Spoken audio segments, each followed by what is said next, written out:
बिस्मिल्लाहिर्रहमानिर्रहीम अस्सलामुअलैकुम। उम्मीद करनी आ सारे मेरे बहन भाई ठीक हो सो। अज मैं बनाई पई हाँ समोसा रेसिपी। समोसा रेसिपी बनावना बहुत आसान तो इतनी मज़ेदार हो सी कि सारे मेरे बहन भाई खावना पसंद करे सन। मैं आधा किलो आलू लै लिया, आलूआ मैं उबाल ली आई। हूँ मैं आलूआ मैश कर लई स। अल्हम्दुलिल्लाह माशाअल्लाह आलूआ मैं मैश कर लिया। तो हूँ मैं ये बरीक कटे हुए प्याज शामिल कर लई स। प्याज शामिल करन तो बाद ये बरीक कटी हुई हरी मिर्च नाल दे नाल सब्ज़ धनिया भी शामिल कर लई स। पाकिस्तान हर चौथी बच्ची नूं विटामिन सी की कमी होंदी है।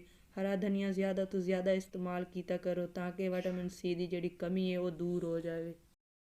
हूँ मैं कुछ पाउडर मसाले शामिल कर लए सन। लाल मिर्च, गरम मसाला, नमक, खुश्क धनिया पाउडर, थोड़ी जी काली मिर्च भी शामिल कर लई सन।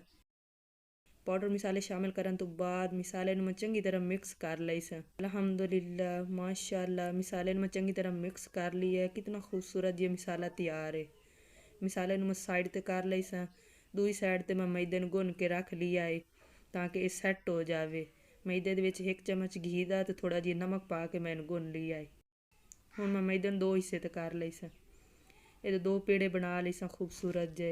बिल्कुल इंजे गोल गोल 2 पेड़े बना लवणे। ਇਹਦੇ ਵਿੱਚ कोई मुश्किल नहीं, आसानी नाल ये काम हो जांदे। कितना सोहना पेड़ा बन के तैयार है भी है। इफ्तार स्पेशल रेसिपी है भई। ये समोसे इतने मज़ेदार हैं जितने के वेखण च खूबसूरत लग रहे हैं उस तो कई ज़्यादा ये खावण च मज़ेदार सन। इंशाअल्लाह सारे मेरे बहन भाई खावना पसंद करे सन।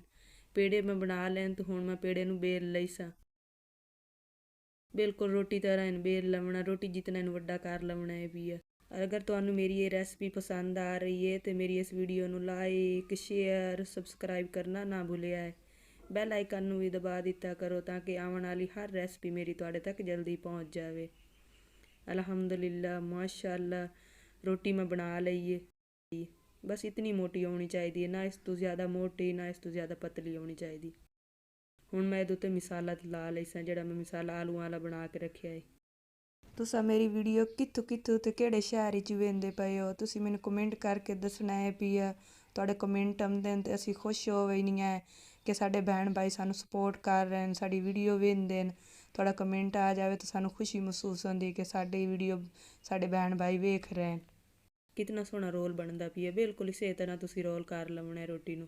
अल्हम्दुलिल्लाह माशाअल्लाह रोल मैं कर ली है तो इन्ना थोड़ा जिहा होर लंबा कर लवना वेल के। कितना खूबसूरत जिहा रोल बन गई है।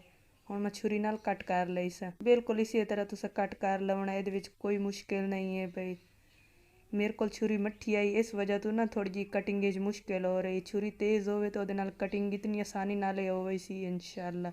इहदे विच कोई मुश्किल नहीं है भई। तेज़ छुरी नाल इहदी खूबसूरती च कटिंग हो सी। मेरे कोल मट्ठी छुरी आई इस वजह तो इहदी कटिंग भी थोड़ी जी मुश्किल हो रही है। हत्थां दे उत्ते रख के ना हल्का जिहा प्रैस कर लवना ताकि गोल गोल टिक्की जी बन जाए। कितना खूबसूरत जिहा समोसा तैयार है भी है। घी साडा गर्म होया खला है तो हुण मैं समोसे फ्राई करना शुरू करे सा। बिस्मिल्लाहिर्रहमानिर्रहीम। एक एक करके मैं फ्राई पैन में समोसे पा लई सा। एक एक पाउण तो बाद इहदी एक साइड नूं मैं 2 तो 3 मिनट फ्राई करे सा। समोसे जे होवन या पकौड़े होवन घी च बड़े आराम नाल ये काम करना चाहिए ताकि घी हत्थां दे उत्ते ना आ जाए, हत्थ ना जल जावन। बड़ा आराम नाल काम करना चाहिए है भी एहतियात नाल। समोसिਆਂ ਦੀ एक साइड ਨੂੰ 2 ਤੋਂ 3 ਮਿੰਟ फ्राई करन तो बाद ਹੁਣ मैं इन्हां दी साइड पलट लई सा। कितना खूबसूरत कलर आया खला 2 ਤੋਂ 3 मिनट फ्राई करन तो बाद।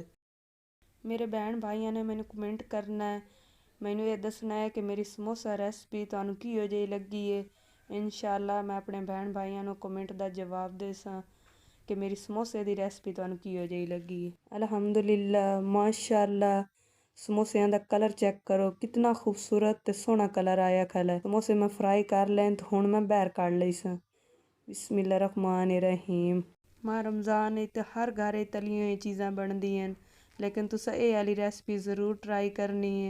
मेरे बहन भाइयों ने मैनू कमेंट दसना है कि मेरी समोसिਆਂ की रेसिपी मेरे बहन भाइयों को पसंद आई है कि नहीं। मैं अपने बहन भाइयों नाल सस्तियां तो सस्तियां रेसिपियां शेयर करनी आ ताकि मेरे बहन भाइयों को बनावन च मुश्किल ना होवे। अल्हम्दुलिल्लाह माशाअल्लाह समोसे इत्थे मैं फ्राई कर लए कितनी मज़ेदार रेसिपी तैयार है। मैं उम्मीद करेनी हाँ मेरी ये रेसिपी मेरे सारे भैन भाइयों ਨੂੰ पसंद आई हो सी। अल्लाह पाक मेरे सारे भैन भाइयों ਨੂੰ अपने जो ईमान विच रखे। अगली वीडियो च मुलाकात हो सी। अल्लाह हाफिज़।